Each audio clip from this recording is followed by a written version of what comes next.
എൻ്റെ പേര് ഹരികൃഷ്ണൻ. ഞാൻ CSEBിൻ്റെ ഡാറ്റ എൻട്രി പരീക്ഷയിലെ 10/2025 1ാം റാങ്ക് ഹോൾഡറാണ്. ഞാൻ പ്രധാനമായിട്ടും ഇവിടെ പറയാൻ പോകുന്നത് ഒരു PSC എക്സാമും കോപ്പറേറ്റീവ് ബാങ്കിങ് മേഖലയിലെ പരീക്ഷകളും തമ്മിലുള്ള ഒരു വ്യത്യാസത്തെ പറ്റിയിട്ടാണ്. വ്യത്യാസം എന്ന് പറഞ്ഞു കഴിഞ്ഞാൽ, നമ്മളൊരു PSC പരീക്ഷയ്ക്ക് നോട്ടിഫിക്കേഷൻ വന്ന് അതൊരു പരീക്ഷ ഡിക്ലെയർ ചെയ്ത് അതിന് ശേഷം നമ്മൾ എക്സാം എഴുതി കഴിഞ്ഞ് അതിൻ്റെ ഷോർട്ട് ലിസ്റ്റ് വന്ന് വെരിഫിക്കേഷൻ കഴിഞ്ഞ് റാങ്ക് ലിസ്റ്റ് വരുമ്പോഴേക്കും ഏകദേശം എത്ര സമയം എടുക്കുമോ അതിൻ്റെ എല്ലാം പകുതിയുടെ പകുതി സമയം കൊണ്ടാണ് സഹകരണ മേഖലയിൽ പരീക്ഷകൾ നടക്കുന്നതും അതിൻ്റെ റാങ്ക് ലിസ്റ്റുകൾ വരുന്നതും.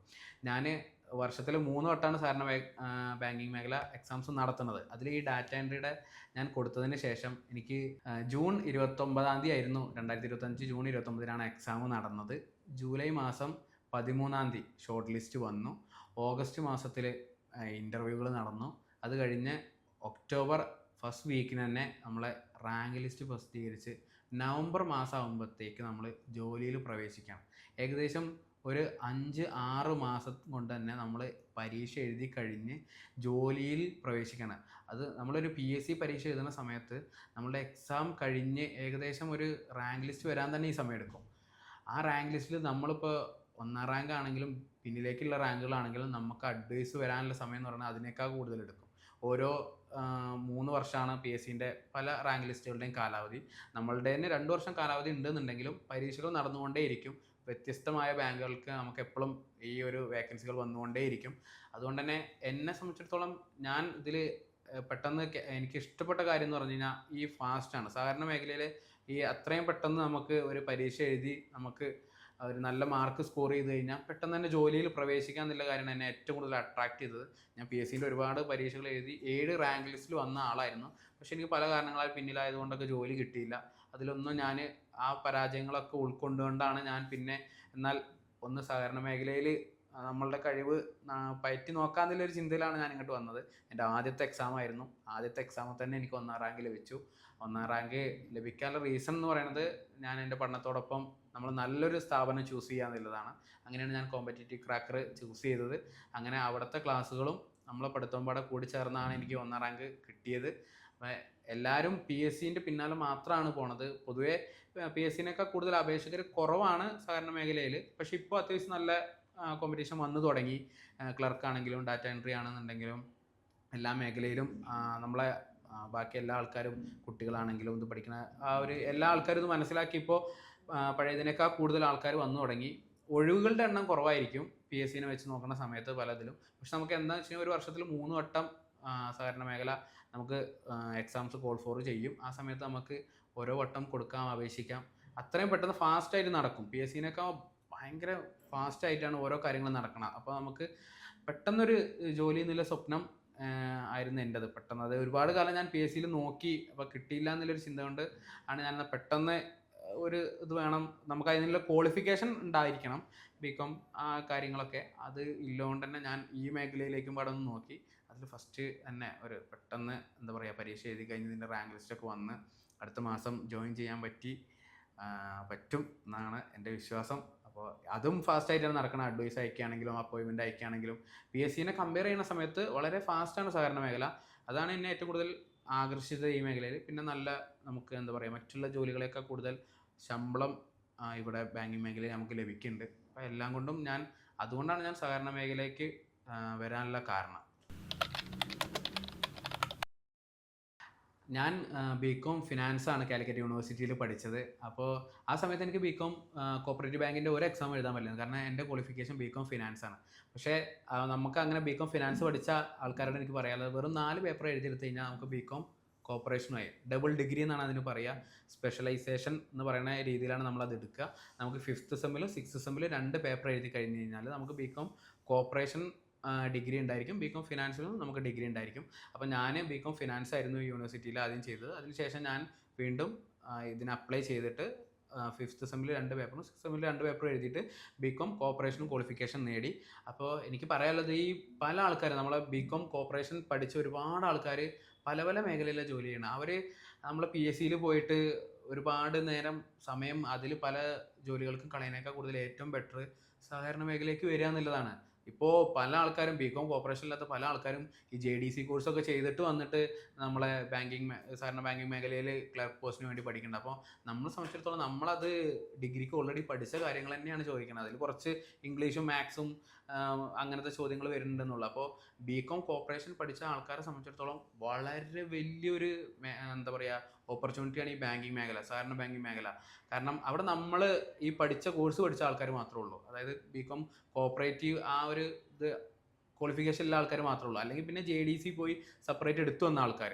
അപ്പോൾ നമ്മളെ സംബന്ധിച്ചിടത്തോളം PSC പഠിക്കുന്നതിനേക്കാൾ കൂടുതൽ ബെറ്റർ ഓപ്ഷൻ എന്ന് പറഞ്ഞാൽ ഞാൻ ഏറ്റവും അവസാനം മനസ്സിലാക്കിയ ഒരാളാണ്. കാരണം ബികോം കോർപ്പറേഷൻ ഞാൻ 2022 എടുത്തിട്ടും ഞാൻ പിന്നെ ഒരുപാട് കാലം PSC തന്നെയാണ് നോക്കിയിരുന്നത്. ഞാൻ ഈ ബാങ്കിങ് മേഖലയ്ക്ക് വന്നിട്ടേ ഇല്ല. ഞാൻ ആദ്യമായിട്ട് എഴുതുന്ന പരീക്ഷയാണ്, അതിലാണ് എനിക്ക് റാങ്ക് കിട്ടിയത്. പക്ഷെ അതിന് മുന്നേ ഒന്നും പല പരീക്ഷകൾ എഴുതുന്ന സമയത്തോ അല്ലെങ്കിൽ നോട്ടിഫിക്കേഷൻ കാണുന്ന സമയത്തോ ഞാനിതിന് അപേക്ഷിച്ചിട്ടേ ഇല്ല. നമുക്ക് അപേക്ഷിക്കാൻ കഴിയുമെങ്കിലും ഞാൻ അപേക്ഷിച്ചില്ല. കാരണം ഞാൻ ചിന്തിച്ചതെന്ന് വെച്ചാൽ അത് ഭയങ്കര ബുദ്ധിമുട്ടായിരിക്കും, PSC ആയിരിക്കും ഒന്നും കൂടി സുഖം, കോപ്പറേറ്റീവ് ചോദ്യങ്ങൾ ഭയങ്കര ബുദ്ധിമുട്ടുള്ള ചോദ്യങ്ങളായിരിക്കും, നമുക്കൊന്നും മനസ്സിലാവില്ല. പക്ഷേ ബികോം കോപ്പറേറ്റീവിൽ വരുന്ന ഈ ചോദ്യങ്ങൾ നമ്മളെ എക്സാമിൽ സഹകരണ ബാങ്കിങ് മേഖലയിൽ വരുന്ന ചോദ്യങ്ങൾ അത്ര ബുദ്ധിമുട്ടുള്ള ചോദ്യങ്ങളൊന്നും നമുക്ക് സത്യം പറഞ്ഞാൽ ഇല്ല. നമുക്ക് പഠിച്ചെടുക്കാൻ പറ്റുന്ന ചോദ്യങ്ങൾ തന്നെ ഉള്ളൂ. അപ്പോൾ നമുക്ക് എന്താ പെട്ടെന്ന് ഒരു ജോലി കിട്ടുക, അത് നല്ലൊരു ജോലി, നല്ലൊരു സാലറി ഉള്ള ജോലി എന്നുള്ളതാണ് നമ്മളെല്ലാവരും ആഗ്രഹിക്കുന്നത്. എല്ലാവരും എന്തുകൊണ്ട് സർക്കാർ മേഖലയ്ക്ക് വരുന്നു വെച്ച് കഴിഞ്ഞാൽ നമുക്കെല്ലാവർക്കും അറിയാം മാസം കറക്റ്റ് ഒരു പൈസ, അത് നമുക്ക് ലീവ് എടുത്താലും നമുക്ക് ആ സാലറി കയറും. ഇപ്പോൾ പലർക്കും എന്ന് വെച്ച് കഴിഞ്ഞാൽ കൊറോണേൻ്റെ സമയത്ത് ഒരുപാട് ആൾക്കാർ ജോലി ഇല്ലാതിരുന്ന സമയത്തും സർക്കാർ ജീവനക്കാർ ശമ്പളം വാങ്ങിയിരുന്നു. അപ്പോൾ അതെന്താ വെച്ച് കഴിഞ്ഞാൽ അതൊരു സർക്കാർ മേഖലയിൽ അവർ ജീവനക്കാർക്ക് കൊടുക്കുന്ന ആ ഒരു വിശ്വാസമാണ്. അപ്പോൾ അത് പല ആൾക്കാരെ ആകർഷിച്ചിട്ടുണ്ട്. സഹകരണ മേഖലയിൽ പിന്നെ അതേപോലെ തന്നെ നമ്മൾ ശമ്പളം നോക്കുകയാണെങ്കിലും അപ്പോൾ എൻ്റെ ഒരു ഏകദേശ കണക്ക് എന്ന് പറഞ്ഞാൽ നമ്മളെ ബേസിക് പേൻ്റെ 97% നമുക്ക് DA കിട്ടുന്നുണ്ട്. അത് നോക്കുന്ന സമയത്ത് നമ്മൾ കയറുന്ന ഒരു LD ക്ലർക്കിൻ്റെ ശമ്പളത്തിനേക്കാൾ മുകളിലാണ് സഹകരണ മേഖലയിൽ ആദ്യമായിട്ട് കയറുന്ന ഫസ്റ്റ് പോസ്റ്റ് ചെയ്യുന്ന ആളെ ശമ്പളം തന്നെ. അത് വെച്ച് നോക്കുമ്പോൾ ഒരു LD ക്ലർക്ക് കയറുന്ന പോസ്റ്റിനേക്കാൾ ഒരു അപ്രോക്സിമേറ്റ് ഒരു 6000, 7000, 8000 രൂപ നമുക്ക് ഒരു മാറ്റം വരും, ഒരു ഏകദേശ കണക്ക് പ്രകാരം. അപ്പോൾ നല്ലൊരു സാലറി പാക്കേജ് ഉള്ള ജോലി കൂടിയാണ് ഈ സഹകരണ മേഖലയിലെ ജോലി എന്ന് പറഞ്ഞു കഴിഞ്ഞാൽ. അപ്പോൾ എന്തുകൊണ്ടും ഞാൻ പറയണത് നമ്മൾ PSC പഠിക്കുകയാണെന്നുണ്ടെങ്കിൽ കൂടെ അതിൻ്റെ കൂടെ തന്നെ നമുക്ക് പഠിക്കാൻ പറ്റും. കാരണം ഞാൻ ഒരുപാട് കാലം PSC നോക്കിയിരുന്ന ആളാണ്. ഞാൻ പിന്നെയാണ് സഹകരണ മേഖലയിൽ ഇപ്പോഴാണ് റീസെൻ്റ്ലി ആണ് ഞാൻ പഠിക്കാൻ തുടങ്ങിയത്. പക്ഷെ എനിക്ക് അതിൽ നമ്മൾ PSCയിൽ ചോദിക്കുന്ന സെയിം GK ചോദ്യങ്ങൾ തന്നെയാണ് ഇവിടെയും ചോദിക്കുന്നത്. അതുകൊണ്ട് തന്നെ PSC കോച്ചിങ് ചെയ്യുന്ന ഒരാളെ സംബന്ധിച്ച് ബികോം കോപ്പറേറ്റീവ് ആ ഒരു ക്വാളിഫിക്കേഷനുള്ള ആൾക്ക് അതിൻ്റെ കൂടെ തന്നെ പഠിക്കാൻ പറ്റുന്ന ഒരു മേഖലയാണ് നമ്മുടെ ബാങ്കിങ് മേഖല.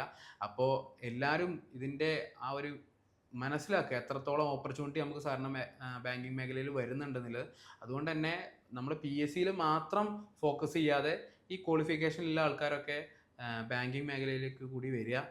നമുക്ക് ഒന്നും കൂടി ചാൻസ് ഈ ബികോം കോപ്പറേറ്റീവ് അല്ലെങ്കിൽ JDC കഴിഞ്ഞ ആൾക്കാർക്ക് നല്ലൊരു മേഖല, നല്ലൊരു സാലറി പാക്കേജൊക്കെ ഉള്ള ഒരുപാട് നല്ല ക്ലറിക്കൽ പോസ്റ്റ് നമുക്ക് അവൈലബിൾ ആണ്. ഞാൻ പഠിച്ചു തുടങ്ങുന്ന സമയത്ത് ഞാൻ കൺഫ്യൂഷനിലായിരുന്നു ഏത് ഇൻസ്റ്റിറ്റ്യൂഷൻ ചൂസ് ചെയ്യണം എന്നുള്ള കാര്യത്തിൽ. അപ്പോൾ ഞാൻ എന്താ ചെയ്തു വെച്ച് കഴിഞ്ഞാൽ യൂട്യൂബിൽ റാൻഡമായിട്ട് കുറച്ച് വീഡിയോസ് കണ്ടു. അതിൽ നിന്ന് എനിക്ക് ഏറ്റവും ബെറ്റർ ആയിട്ട് ആരാണ് എങ്ങനെയാണ് ക്ലാസ് തരുന്നത് അല്ലെങ്കിൽ അവർ ഫ്രീ ആയിട്ട് പ്രൊവൈഡ് ചെയ്യുന്ന ക്ലാസ് ഞാൻ കണ്ടു നോക്കി. അതിലെനിക്ക് ഏറ്റവും ഇഷ്ടപ്പെട്ടത് കോമ്പറ്റേറ്റീവ് ക്രാക്കറിൻ്റെ ക്ലാസ് ആയിരുന്നു. അങ്ങനെയാണ് ഞാൻ കോമ്പറ്റേറ്റീവ് ക്രാക്കറായിട്ട് ബന്ധപ്പെടുന്നതും അവിടെ ജോയിൻ ചെയ്യുന്നതും. അത് പലർക്കും ഒരു ചിന്തയുണ്ട്, ഓഫ്ലൈൻ ക്ലാസ്സിൽ പോയാൽ മാത്രമേ നമുക്ക് നല്ല രീതിയിൽ ക്ലാസ്സുകൾ കിട്ടുള്ളൂ എന്നുള്ള കാര്യം. അത് ഒരു മണ്ടൻ കൺസെപ്റ്റാണ് പലരുടെയും. കാരണം ഞാൻ ഓൺലൈനിലാണ് പഠിച്ചത്, ഓൺലൈനിൽ പഠിച്ച് 1ാം റാങ്ക് വാങ്ങിയ ആളാണ്. അതുകൊണ്ട് തന്നെ എനിക്കത് സത്യസന്ധമായിട്ട് നിങ്ങൾക്ക് പറഞ്ഞു തരാൻ പറ്റും. അതുകൊണ്ട് തന്നെ ഞാൻ എന്താ പറയുക, ലൈവ് ക്ലാസ്സുകളിൽ നമുക്ക് ഡൗട്ട് ഉണ്ടെങ്കിൽ അപ്പോൾ തന്നെ ചോദിക്കാം. അത് മാത്രമല്ല ഈ അധ്യാപകരൊക്കെ അവരെ നമ്പർ നമുക്ക് തരും. ആ സമയത്ത് നമുക്ക് ആ ക്ലാസ് വീണ്ടും കാണുന്ന സമയത്ത് ഡൗട്ട് ഉണ്ടെങ്കിൽ മെസ്സേജ് അയച്ചു കഴിഞ്ഞാൽ അവരതിനുള്ള റിപ്ലൈ തന്നിട്ടുണ്ട്. അപ്പോൾ നമുക്ക് പഠിക്കുന്ന സമയത്ത് ഓൺലൈൻ ക്ലാസ് എന്ന് പറയുന്നത് ഇപ്പോൾ ഈ ജോലിക്ക് പോകുന്ന ആൾക്കാരെ സംബന്ധിച്ചിടത്തോളം ഇപ്പോൾ ലൈവ് ഇല്ല സമയത്ത് ചിലപ്പോൾ കാണാൻ പറ്റി എന്ന് വരില്ല. അപ്പോൾ ആ സമയത്ത് നമുക്ക് ആപ്പിൽ കയറിയതിന് ശേഷം നമ്മൾ എപ്പോഴാണോ ഫ്രീ ആ സമയത്ത് നമുക്ക് ആ ക്ലാസ് കണ്ടാൽ മതി. ആ സമയത്ത് തന്നെ നമുക്ക് ഡൗട്ട് ഉണ്ടെന്നുണ്ടെങ്കിൽ അതിലുള്ള നമ്പറിൽ നമുക്ക് കോൺടാക്ട് ചെയ്ത് കഴിഞ്ഞാൽ അധ്യാപകർ ഏത് സമയത്ത് നമുക്ക് പറഞ്ഞുതരാൻ എനിക്കൊക്കെ അവൈലബിൾ ആയിരുന്നു. അതുകൊണ്ട് തന്നെ അതൊക്കെ എനിക്ക് വളരെയധികം ഗുണപ്പെട്ടിട്ടുണ്ട്. അപ്പോൾ എല്ലാവരോടും പറയാനുള്ളത് എന്താ വെച്ചാൽ നമ്മൾ ഒരുപാട് ഇൻസ്റ്റിറ്റ്യൂഷൻസ് ഇല്ലെങ്കിൽ ഏതിലെങ്കിലും പോയി ജോയിൻ ചെയ്ത് എന്തെങ്കിലും പഠിക്കാതെ ക്വാളിറ്റി കണ്ടന്റ് തരുന്ന സ്ഥലങ്ങളിൽ ചൂസ് ചെയ്യുക. ഞാനൊരു 1ാം റാങ്ക് വാങ്ങിയത് സത്യസന്ധമായി പറഞ്ഞു കഴിഞ്ഞാൽ എനിക്ക് ഇവിടുന്ന് കിട്ടിയ ക്ലാസ്സുകൾ, കാരണം ഞാൻ ഇവിടെ വന്ന് കണ്ട സമയത്തും ഒരുപാട് അധ്യാപകർ ഇരുന്ന് റിസർച്ച് ചെയ്ത് നമുക്ക് വേണ്ട ക്വസ്റ്റ്യൻസും കാര്യങ്ങളും തയ്യാറാക്കി ആണ് നൽകുന്നത്, എന്തൊക്കെ ചോദ്യങ്ങൾ തരണം എന്നുള്ളത്. ആ ചോദ്യങ്ങൾ തന്നെയാണ് പരീക്ഷയ്ക്ക് പല ക്വസ്റ്റ്യൻസും അതേപോലെ വന്നിട്ടുണ്ട്. അപ്പോൾ ഇവർ അത്രത്തോളം എഫേർട്ട് ഇട്ടിട്ടാണ് നമുക്ക് വേണ്ടി ഓരോ ക്ലാസ്സും നൽകണത്. അതുകൊണ്ട് തന്നെ ഞാൻ പേഴ്സണലി എല്ലാവരോടും റെക്കമെൻഡ് ചെയ്യുക CCൻ്റെ ക്ലാസ്സുകളിൽ ജോയിൻ ചെയ്യുക എന്നുള്ളതാണ്. കാരണം എൻ്റെ ഈ 1ാം റാങ്കിൽ വലിയൊരു പങ്ക് വഹിച്ചത് CC ആണ്. അതുകൊണ്ട് തന്നെ നമ്മൾ ക്ലാസ്സുകൾ ജോയിൻ ചെയ്യുമ്പോൾ എവിടെയെങ്കിലും പോയി ചേരാതെ ഇതുപോലുള്ള ക്വാളിറ്റി കണ്ടന്റ് തരുന്നിടത്ത് ജോയിൻ ചെയ്യുക. കാരണം നമ്മൾ ജോലിക്ക് വേണ്ടിയാണ് പഠിക്കുന്നത്, നമുക്ക് സമയം കളയാനില്ല. നമുക്ക് ആ പഠിക്കുന്ന സമയം കൂടുതൽ മെച്ചപ്പെടുത്തി പഠിച്ച് പെട്ടെന്ന് ജോലി വാങ്ങുക, റാങ്ക് വാങ്ങുക എന്നുള്ളത് തന്നെയാണ്. അതുകൊണ്ട് തന്നെ CC ആണ് എന്നെ ഈ ഒരു വിജയത്തിൽ എത്തിച്ചത്. CCയിൽ ഞാൻ എത്തിപ്പെടുന്നതും ഇതുപോലെ തന്നെ ഫ്രീ ക്ലാസ്സുകൾ ജസ്റ്റ് കണ്ടതിന് ശേഷം ആണ്. ഞാൻ ആ ഒരു ക്ലാസ്സുകൾ എനിക്ക് ഇഷ്ടപ്പെട്ടതുകൊണ്ട് മാത്രമാണ് ഞാൻ ഇതിൽ ജോയിൻ ചെയ്തതും. നമ്മൾ ജസ്റ്റ് ഒരു ടെലഗ്രാം ഗ്രൂപ്പിൽ കയറിയതിന് ശേഷം എന്തെങ്കിലും അങ്ങനെ അങ്ങോട്ടും ഇങ്ങോട്ടും നോക്കി ആ ഒരു രീതിയിൽ പഠിച്ചുകൊണ്ട് നമുക്ക് ജോലി കിട്ടണമെന്നില്ല. കാരണം നമ്മൾ അപ്പുറത്തില്ല ആളും നന്നായിട്ട് പഠിക്കണ്ടായിരിക്കും. അപ്പം അയാളെ നമ്മൾ തോൽപ്പിക്കണം എന്നുണ്ടെങ്കിൽ അത്രത്തോളം മികച്ച അധ്യാപകർ തരുന്ന ആ ഒരു ക്ലാസ് നമ്മൾ നന്നായിട്ട് ബൂസ്റ്റ് ചെയ്യും. അപ്പോൾ അതുകൊണ്ട് തന്നെ ഞാൻ പേഴ്സണലി അല്ലെങ്കിൽ എല്ലാ രീതിയിലും ഞാൻ എല്ലാവരോടും റെക്കമെൻഡ് ചെയ്യണത് കോമ്പറ്റേറ്റീവ് ക്രാക്കറിൽ ജോയിൻ ചെയ്യുക. നല്ല ക്ലാസ്സുകളാണ്, നല്ല അധ്യാപകരാണ്, നമുക്ക് ഏത് സമയത്തും അവരുടെ ടീം അവൈലബിൾ ആണ്. നമുക്ക് എന്ത് ഡൗട്ട് ഉണ്ടെങ്കിലും ചോദിച്ചു കഴിഞ്ഞാൽ അവർ ആ സമയത്ത് നമുക്ക് അതിനുള്ള റിപ്ലൈ തരും. എത്ര വട്ടം ചോദിച്ചാലും പറഞ്ഞു തരും. ഞാനൊക്കെ ക്ലാസ് കാണുന്ന സമയത്ത് പിന്നെയും ചോദ്യം ചോദിക്കും, എനിക്ക് മനസ്സിലാവാത്ത ഒരു മടിയും കൂടാതെ പിന്നെയും പറഞ്ഞു തന്ന ആൾക്കാരാണ് ഇവിടുത്തെ അധ്യാപകരൊക്കെ. അതുകൊണ്ട് തന്നെ നമ്മൾ ചൂസ് ചെയ്യുമ്പോൾ നല്ല ചൂസ് ചെയ്യുക, നമ്മളുടെ ലൈഫ് സെറ്റിലാവാൻ വേണ്ടിയിട്ടാണ്. അതുകൊണ്ട് തന്നെ ഞാൻ പേഴ്സണലി എല്ലാവരോടും റെക്കമെൻഡ് ചെയ്യണം കോമ്പറ്റേറ്റീവ് ക്രാക്കറിൽ ജോയിൻ ചെയ്യുക.